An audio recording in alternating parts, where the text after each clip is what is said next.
जय श्रीराम. श्री ब्रह्मचैतन्य गोंदवलेकर महाराज यांच्या प्रवचने ह्या पुस्तकातील आज 28 मार्चचं प्रवचन. भगवंताची स्मृती आणि कर्तव्याची जागृती. प्रत्येक मनुष्य बोलताना मी आणि माझे अशा भाषेत बोलत असतो. म्हणजे प्रत्येक व्यक्तीला ह्या दोन्ही बाबतीत काही कर्तव्ये असतात.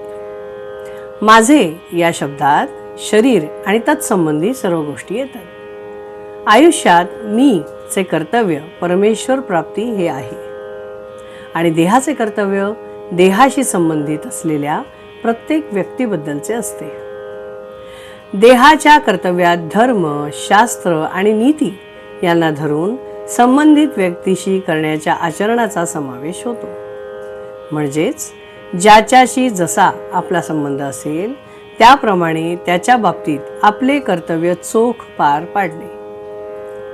कर्तव्य ह्याचा अर्थ मोबदल्याची अपेक्षा न ठेवता ज्या ज्या बाबतीत जे करणे योग्य असेल ते करणे असा आहे.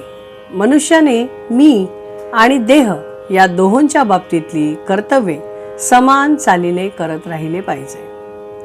मीचे कर्तव्य करीन पण देहाने कसाही वागेल असे म्हणून चालणार नाही. याचे कारण असे आहे की समजा एखादा मनुष्य नोकरी करीत आहे, तो ती नोकरी कशाकरता करतो याचा विचार केला तर असे दिसते की ती नोकरी करायला दुसरे कोणी नव्हते म्हणून तो ती नोकरी करत नसतो. तर त्या नोकरीतून मिळणारा पैसा कुटुंब रक्षणाकरिता उपयोगी पडेल म्हणून ती नोकरी तो करत असतो. पण समजा त्याने नोकरी केली आणि मिळणारा पैसा घरात दिलाच नाही तर त्या नोकरीचा काय उपयोग आहे. तसेच मीचे कर्तव्य म्हणजे भगवंताचे अनुसंधान केले पण देहाचे कर्तव्य म्हणजे सदाचरण आणि संबंधित व्यक्तींशी असलेली कर्तव्य न केली तर नोकरी करून पैसे घरी न दिल्यासारखेच आहे. म्हणून प्रत्येक व्यक्तीने भगवंताची स्मृती आणि कर्तव्याची जागृती ठेवावी आणि या दृष्टीने आपले कुठे चुकते आहे याचा शोध दर वाढदिवसाच्या निमित्ताने घेऊन प्रत्येकाने आपली उन्नती करून घ्यावी. जेवताना भोवती उदबत्तीचा सुंदर वास आणि तोंडात गोड घास जसा असावा त्याचप्रमाणे आपण बाहेर गोड बोलावे आणि आत भगवंताचे गोड नाम घ्यावे.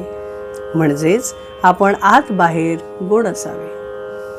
ज्याप्रमाणे एखादा गवई पुष्कळताना मारतो पण शेवटी समेवर येतो त्याचप्रमाणे भगवंताजवळ लक्ष ठेवून मग आपण काहीही केले तरी हरकत नाही. समेला विसरून मात्र उपयोग नाही. इथे तबला वाजवणारा भगवंतच आहे म्हणून त्याचा ठेका बरोबर चालतो. ठेक्याप्रमाणे म्हणजे भगवंताच्या ठेक्याला अनुसरून म्हणजेच त्याच्या स्मरणात जो गवई गाईल तो बरोबर मार्गावर राहील आणि शेवटी समेवर येईल. फळाची अपेक्षा सोडून कर्म करणे ह्यालाच कर्तव्य हे नाव आहे. जय श्री राम. अगर हम भगवान का नामस्मरण कर रहे हैं और हमारे परिवारजनों का रक्षण कर रहे हैं तो हम मैं और मेरा ये दोनों चीज़ें बराबर कर रहे हैं. मैं का अर्थ है कि हमें भगवान चाहिए और हमें भगवान के ही मार्ग पर चलना है. लेकिन मेरा के साथ हमारा पूरा संसार जुड़ा हुआ है, हमारा परिवार जुड़ा हुआ है.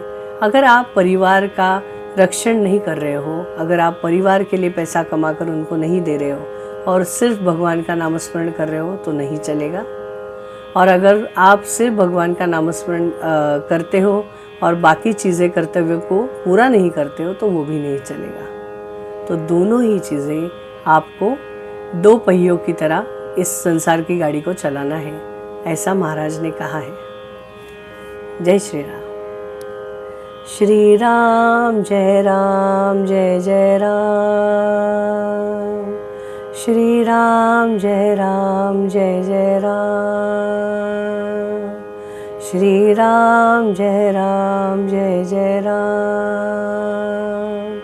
श्री राम जय राम जय जय राम, श्री राम जय राम जय जय राम, जय श्री राम.